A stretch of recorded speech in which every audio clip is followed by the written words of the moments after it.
is in mourning following a shooting this weekend. The shooting took the life of an 18-year-old who had just graduated high school. Police say she was found with gunshot wounds near Holly Grove and Peach Streets yesterday afternoon. That was a tragic thing to hear that girl cry for her daughter. I felt so bad, and I'm still feeling bad for her, because no one has to lose their child over nothing. It's a long road for her to come back from it, but she can. With God's help and everybody's help, she can. Just days after celebrating one of the biggest milestones of her life, 18-year-old Ra'Mya Silvan vanished from the future she had worked so hard to reach. Graduation had marked the beginning of a new chapter. Family and friends believed the road ahead was filled with possibility. Then, without warning, everything changed. At first, there was no obvious sign that anything was wrong. But beyond the smiles, the photographs, and the celebrations, a series of unanswered questions was quietly taking shape. Questions about a planned meeting. Questions about someone Ra'Mya knew. Questions that would soon place investigators on a path toward a disturbing discovery. Prosecutors alleged that what happened next ended in tragedy.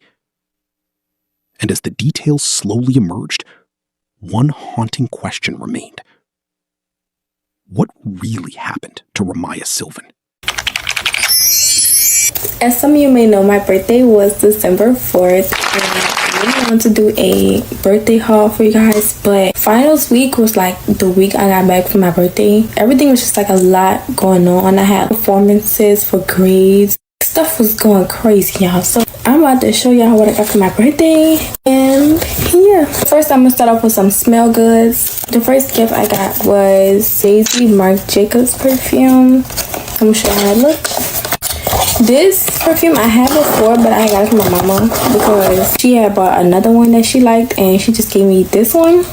But I got my own now and I love it so much. Next, I have some Ariana Grande Pink Cloud.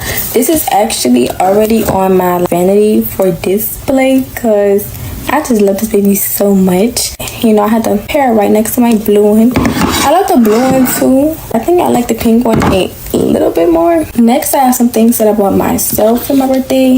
I have this Morphe eye pencil in the shade Chocolate Mousse. Then I have this lip injection Maximum Plump. Y'all, I've been using this thing for like 2 weeks consistently and I'm almost done. Like, I need y'all to recommend me something. Like, if y'all know anything, please recommend me a lip plumper that actually lasts, because these big lips went through tubes and tubes and tubes of this stuff, and it's not cheap. Then I got some Better Than Sex mascara. I believe this is the smaller version because I actually wanted to try it. My nanny recommended it to me when I was telling her that I needed a mascara because I don't even know which one to use. And then this was like a little free gift thingy. I don't really know what this is, but I'm pretty sure it's just a little mascara similar to that one, which is thinner. Next, I have the Charlotte Tilbury Airbrush Flawless Setting Spray. I heard so many good things about this. See, I don't know why I haven't been got this, but I'm ready to see what this talk about. Same thing goes for the Bobbi Brown All-in-One Primer and Moisturizer. I'm gonna just say this is all I see. This is all I see on For You page. I just had to hop on the trend. Like, I need to know what it's in for. Next, I have the Huda Beauty Easy Blur Foundation and Chocolate Mousse. I can't wait to use it. Yeah, I swear, everything that was on my birthday list was stuff I see on TikTok or stuff that I've tried before. Next is the Makeup by Mario Originals palette. Oh my god, I have to share this one. I have to. It's a must. Oh my god. Oh my god, this is like all the shades you would ever need. When I got this palette, y'all, I'm telling y'all, I already had so many looks curated in my mind. Sometimes I don't always have like the brown shades I be looking for with my Juvia's Place palette because that's all I use. This one right here though. In the hours after the shooting, investigators began the difficult task of reconstructing what had happened. Every phone call, every text message, every witness statement, every movement leading up to the final encounter. What initially appeared to be a straightforward case soon revealed layers that demanded closer examination. Ra'Mya Silvan had recently celebrated her high school graduation, a moment that should have marked the beginning of an exciting new chapter. Friends and family described her as a young woman with goals, ambitions, and plans for the future. Now, detectives were working to understand how those plans had come to such a devastating end. According to investigators, the key to the case lay in the relationship between Ra'Mya and the person accused of taking her life. As detectives interviewed witnesses, they began hearing accounts of tensions that allegedly existed before the shooting. Not everyone knew what was happening behind closed doors. Not everyone understood the challenges the relationship may have been facing. But investigators believed those details could help explain the events that followed. The timeline became critical. Where had everyone been that day? Who had spoken to whom? And what happened during the final hours before gunfire shattered what should have been an ordinary day? Detectives worked carefully through digital evidence, witness interviews, and physical evidence collected from the scene. With each new piece of information, a clearer picture began to form. Yet some of the answers only raised more questions. Because according to prosecutors, this was not a random act of violence. They alleged that a chain of decisions led directly to a confrontation that would end in tragedy. Killed Sunday in Holly Grove. And as word of the case spread, shock quickly turned into disbelief. Many struggled to understand how a young woman standing at the threshold of adulthood could suddenly become the center of a homicide investigation. For Ra'Mya's loved ones, the loss was impossible to comprehend. For investigators, the focus remained on uncovering the truth. And for the community, one question continued to linger. Could this tragedy have been prevented? What detectives would uncover next would place the relationship itself under a microscope and reveal details prosecutors say began long before the shooting ever occurred. And Trevor's family members tell me that the victim in that shooting was 18-year-old Ra'Mya Rene Silvan. She had just celebrated some of those major milestones of a young adult, like turning 18 and going to prom and graduating with a bright future ahead of her. But that was all gone in an instant yesterday. Ra'Mya Silvan was 18 years old, a recent graduate of Warren Easton High School. She had just stepped into what was supposed to be one of the most exciting periods of her life: college, independence, and new beginnings.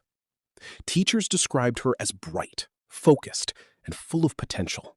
A student who stood out not just for her academic effort, but for her presence in the classroom. Friends remembered her as someone who was always planning ahead, always talking about what came next. To her family, she was a source of pride, a young woman who had worked hard to reach graduation day and was now preparing for adulthood. From the outside, everything appeared to be moving in the right direction. Graduation photos were still fresh. Celebrations had only just ended. But within days, that sense of accomplishment would be replaced by something no one in her circle could have imagined. Her name would soon appear in headlines across Louisiana, not for her achievements, but for a case that would draw investigators into a rapidly unfolding tragedy. And as detectives began their work, one detail immediately stood out. Because according to investigators, the most important clue was not found at the school or in her home, but in a meeting that allegedly took place shortly before her death. Oh, God, no! It was Memorial Day weekend, 2026, a time when families across New Orleans were gathering, relaxing, and marking the holiday. But in the Holly Grove neighborhood, emergency calls reported something far more serious. Police were dispatched to the scene of a shooting. When officers arrived, they found 18-year-old Ra'Mya Silvan suffering from multiple gunshot wounds. Despite rapid response, she was pronounced dead at the scene. Silence quickly replaced the chaos that had unfolded just moments earlier. Detectives cordoned off the area as they began processing the scene, documenting every detail that could help reconstruct what had happened. But even in those early moments, one thing was clear. There were still more questions than answers. who was responsible? And what exactly led to the final confrontation? The location offered few immediate clues. Instead, investigators had to rely on witness statements, digital records, and evidence gathered in the aftermath. As the timeline began to take shape, a critical detail emerged. According to investigators, a former boyfriend had allegedly arrived that day with a simple explanation. He said he came to return an iPad. What happened next would become the central focus of the entire investigation. Because what was expected to be a brief interaction between two people who once knew each other allegedly escalated into a moment that ended in irreversible tragedy. And as detectives worked to understand how quickly the situation changed, they began asking a harder question no one had fully seen. Is in mourning following a shooting this weekend. The shooting took the life of an 18-year-old who had just graduated high school. Police say she was found with gunshot wounds near Holly Grove and Peach Streets yesterday afternoon. As investigators continued building the timeline, prosecutors began outlining what they believe occurred in the moments leading up to the shooting. According to those allegations, an argument took place between Ra'Mya Silvan and the former boyfriend. What started as a brief interaction reportedly escalated within minutes. Witnesses in the area told investigators they heard multiple gunshots ring out in rapid succession. When officers processed the scene, they recovered more than 20 shell casings scattered across the area, a detail that immediately signaled the intensity of what had unfolded. But the physical evidence was only part of the emerging picture. Investigators also noted signs that suggested an attempt to interfere with or conceal parts of the scene after the shooting occurred. Those findings, according to prosecutors, added another layer of concern to an already complex case. As detectives gathered every available piece of evidence, prosecutors began to present a timeline built from witness accounts, forensic analysis, and digital records. Together, it formed an allegation of events that moved quickly and ended in irreversible loss. But even then, investigators made one point clear. This was not yet the full story. The investigation was still in its early stages, and every new detail had the potential to reshape what they thought they understood. Because in cases like this, certainty does not come early. It comes slowly, piece by piece. And sometimes the smallest detail can change everything. If you were an investigator working this case, which type of evidence would you trust most? Witness statements, physical evidence, or digital evidence? Let me know below. If you're finding this breakdown of the case compelling, make sure you're subscribed, because in our next video, we'll be covering another case with details that are just as unexpected and just as difficult to believe. Following a rapid investigation, authorities arrested 20-year-old Daniel Victor Romero. He was formally charged with second-degree murder. Prosecutors argued that the circumstances of the case demonstrated a level of danger that required serious accountability under the law. They maintained that the evidence collected, ranging from witness accounts to forensic findings, supported the charges filed. However, the defense has pointed to another key detail. They noted that Daniel Romero eventually turned himself in to authorities, a fact they argue is important as the legal process continues to unfold. At this stage, the court proceedings remain ongoing, and no final determination has been made. With an arrest in place, many believed the case was moving toward closure, that justice was now a matter of time and courtroom arguments. But as with many cases of this nature, the surface-level answers rarely tell the full story. Because as hearings continue, new questions are beginning to surface, questions that may complicate what initially seemed straightforward. The legal process will ultimately determine how the facts are interpreted and what weight each piece of evidence will carry. But even as the case moves forward through the justice system, one question continues to linger in the background.